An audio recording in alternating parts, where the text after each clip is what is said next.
আমার হাজবেন্ডকে স্যার সামনে বসিয়ে বললো, তোমাকে যদি প্রথম জন্ম তোমার মা দিয়ে থাকে তাহলে তোমাকে দ্বিতীয় জন্মই টুনি দিয়েছে, টুনির সাথে কখনো খারাপ ব্যবহার করো না। ভালোবাসার সীমানা কতদূর?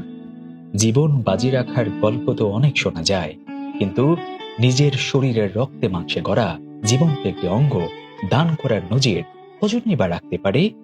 আজ আপনাদের তেমন একটি আত্মত্যাগের গল্প শোনাবো, যা যে কোনো সিনেমার কাহিনীকেও হার মানায়।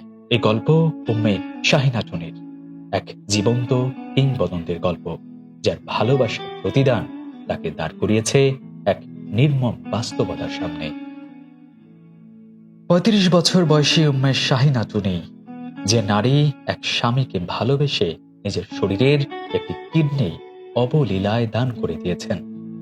ভেবেছিলেন ভালোবাসার মানুষকে ফিরিয়ে আনবেন মৃত্যুর দুয়ার থেকে, করবেন সুখের নতুন এক পৃথিবী।